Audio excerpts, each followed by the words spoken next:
something. We're not content with just the headlines or the typical talking points. It's a refreshingly honest conversation about what's going on. People feel it and they have fun.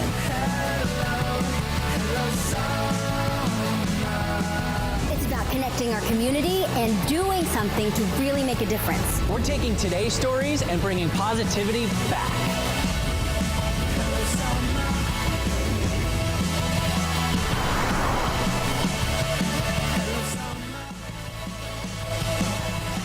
Hey everyone, welcome to Take 5. It is a very special Friday edition. We're so excited to see you. We are live at Gasworks Park, and take a look. The stage is set. We also have this wonderful backdrop where people can say who they're walking for or who they are riding for. Of course, this is Obliteride. This is the big walk and the bike ride to help battle cancer, and there are going to be thousands of people here.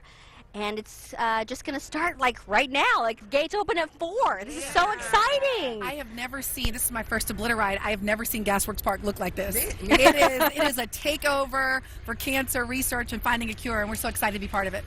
Yeah, everybody's here. Michelle Lee's here. Jenna Hanchard stepping in. Thanks for joining us. Friday Sunshine. I came with it. Yeah? With the orange. And you got the right color. Obliteride. Angela Cole Russell's here. I'm Chris Cashman. This is Obliteride. This is actually the kickoff party. The race and the walk, that happens tomorrow. We'll tell you more about that. But really, this is a group of great people coming together on behalf of Fred Hutch Cancer Research Center and trying to obliterate cancer once and for all. They've been doing this for a few years. They raised $2.8 million last year. And up to this point, they've actually raised $12 million. Not just for research, but innovative, new, cutting-edge research. That's what they do best. It's And very breaking exciting. news, sorry, it's now 14 million. I was just told a few minutes ago. We'll keep stacking it. That's a great problem to have. Yeah, we will update the totals there. Yeah. And we should say that if you want more information, and we know there's a lot going on, we're going to throw a lot at you, and we're going to talk to a lot of super inspiring people today. You can text the word CURE, 206-448-4545. We'll kick you back a link to Obliteride and the great work that's happening here today. And as we hear some of these stories and share some of these stories, we want to hear these stories from you. And we're asking you today, here's the question for today. Tell us who's inspired you through their challenges. And you can text us 206-448-4545. I did a story a couple of years ago about a kid a high school kid, blind, and he created his own sports podcast. Never seen a game, never seen a player catch a pass. That's perspective. He sat and listened to sports commentary and created his own game. And now he's at Mizzou Journalism School. So he's like, I don't care if I haven't seen a game. I don't care if I don't know what a football looks like. I'm just going to go ahead and do the sportscast. And I was like, wow. If he could do that, you know? Absolutely. Do anything. Well, and look, I'll source one right back last night that a lot of you maybe noticed or maybe you didn't notice right there in the Seahawks game. You've heard all about Shaquem Griffin. He's one of the Griffin brothers. He's the one that had his hand amputated when he was 4 years old. I don't know if you watched the game last night, but I certainly got inspiration from not only seeing him as the first player in the NFL drafted, missing a hand, but he led the game in tackles with 9 tackles. So that, ladies and gentlemen, is a great example of inspiration. And so for this next hour, you're going to hear several inspirational stories. First, from a little girl who is fighting cancer with the help of cord blood, to a young mother with stage 4 colon cancer, and a message to other young people her age. And a man in remission and getting ready to ride 100 miles this weekend, even though he's had his legs amputated. Wow. So just some amazing people we're going to hear from, and we hope that the show ends with a feeling of hope, because really that's what this is about. Yeah. And you know, regular viewers of the show know we like to do the Fast 5 news stories, but before we even got to all that, we thought we would bring you 5 things you should know about Obliteride, because this might be new to many of you. More and more people working here. Good news, you've got Fred Hutch in your backyard, and they are here to save the day. So here are 5 things to know about Obliteride. Number 1, Obliteride is an annual fundraiser kicked off back in 2013, raising money for Fred Hutch Cancer Research Center. Now you know that much. Number 2, for 4 years, Obliteride has been a bike, either 25 miles or 50 miles. You choose. People support you with their dollars. But now, for the first time this year, they have offered the 100-mile route, and a lot of people are going to be doing that tomorrow. It's also the first time that people can participate in a 5K walk. So that's going to be happening. Number 3, more than 2,500 people expected to participate. So it's a big group of people, which brings us to number 4. It's going to kick off tomorrow, actually, at the University of Washington. So you want to be a part of it, you can go there, you can root on, you can support. It's going to be a lot of warm and fuzzies and a lot of great stuff happening. So that kicks off tomorrow. And number 5, perhaps the most important of all, 100% of the proceeds going directly to Fred Hutch and the innovative cancer research, and it is so important. And in fact, we're going to talk to the executive director in a little bit, and I don't want to spoil it, but he has put himself on the clock. He has picked a date in a year when he says we're going to get these cures, and it's not very long from now, and it's very exciting. Wow. Yeah. I think it is so amazing that 100% goes to the cause. You don't hear that very much. 100%. Right. Yeah. Well, you just wrapped up your 5. I'm getting Yep. ready to start another 5. The All fast 5 things that you need to know about today. So here we go. All right. So some unexpected visitors surprised a couple boating on Puget Sound. 3 dolphins jumped out of the water. Karen and her husband John spotted the dolphins in Bud Inlet, that's near the Port of Olympia. After the couple shared their video, the Orca Network said the dolphins are from the warmer waters and not native to this area. Number 2, researchers were able to inject southern resident orca Jane 50 with antibiotics.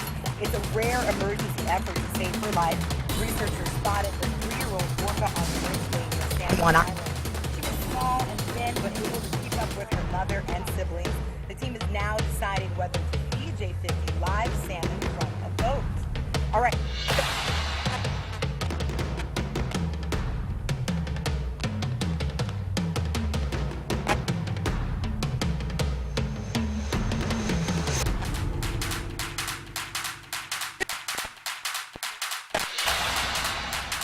Hey, Jenna, we're going to stop you for a second because we have a little audio issue. So can someone take over for Jenna? Well, we could talk about... High five. Well, wait a minute. You want to be the bearer of bad news? What this is? Yeah, he thinks she was. Yeah, I see how it is. It's that whole Revive I-5. It's back, but this time it's only a partial closure. That's the good news. Beginning tonight at 8 through early Monday morning, northbound I-5 will be down to 2 lanes from Albro to the 520 exit. Right. WashDOT still wants people to treat this as if it's a full closure. Oh, So, okay. fun times. I bet they do. Want us to all treat it. Yeah, that way. and am I seeing on your script there's going to be we got scattered one more. showers this We got weekend? one more. Scattered showers. That's Saturday right. could be stormy. Oh. Oh, yeah. Plan Puget on Sound going area. out Puget Sound or anything like that, you better be careful. I'm supposed to go on a boat tomorrow, and I don't know if I'm going to be able to go Could out be a super few late out isolated there. thunderstorms mixed in, I'm so... going on that boat. I might need to stay on the land. Fair enough. Oh, my Stay goodness. on the Oh, land. boy. A lot of text messages coming in, and again, we should reestablish our question here because a lot of people tuning in by the minute. 206-448-4545. A lot of people texting in about people who have inspired you throughout your life through their struggles, what they have overcome, challenges like that. So keep them coming. All right, time to go in the hive. Yes, Yeah. and Megan's doing it. Ooh. Back in the booth. We had some technical audio issues, but everyone's mic sounds great now. So when we come back, everything's going to be fine. But I want to dip into our hive, salute our hive. This is our social community that we brought together. It's meant to do good. So today, since we're asking about people who have inspired through challenges, I posted a story of a very inspiring woman. Faye Fuller became the first woman ever to summit Mount Rainier on this very day 128 years ago. I know, that's a long time ago. Historians say Fuller really defied the expectations when she did this because in the Victorian era, women were expected to stay at home and wear corsets. So in order to climb the mountain, Faye had to wear boys' hiking boots because there were no outdoor clothes for women. She also wore what was considered immodest hiking gear, things like flannel bloomers and wool hose. Historians say the men in Faye's group kept offering to help her, but she didn't want to do it because she said if she couldn't do it on her own, she didn't want to summit. But she did reach the top, and then after that, she did a lot more, including inspired women to climb. And I posted her whole story in the Hive, so if you want to read about it, just join the Hive, and you can do that by texting Hive to 206-445-4. I'm sorry, 448-4545. I know, I write this every day. Numbers, you know? Guys, back to you. Nobody knows anybody's phone numbers anymore, right? That's the trick. True. This might be the only, our number is the only one I have memorized now. 448-4545. Just You plug in just the have to 206. put it in your contacts. Just save it as Take 5. Make it That's easy. right. All right, of course, if you're just now joining us, we are live at Gasworks Park for the big kickoff party to Obliteride. And, of course, this is our way to try to obliterate cancer. Yep. And, the thing that's really cool about Fred Hutch is all the research that's happening. So take a look at what some of the scientists are doing. My name's Cecilia Mowens. My lab studies the brain of the zebrafish. The zebrafish genome contains almost all of the same genes as the human genome. If we study the normal function of a gene in a zebrafish embryo, we are also studying how those genes function inappropriately in cancer and hopefully to be able to stop them. The insights that my lab gleans then get used by the larger Hutch community and the whole scientific community to inform research more directed towards curing cancer. Because of Obliteride, we're able to get these fundamental insights. So on behalf of me and my entire research team, thank you.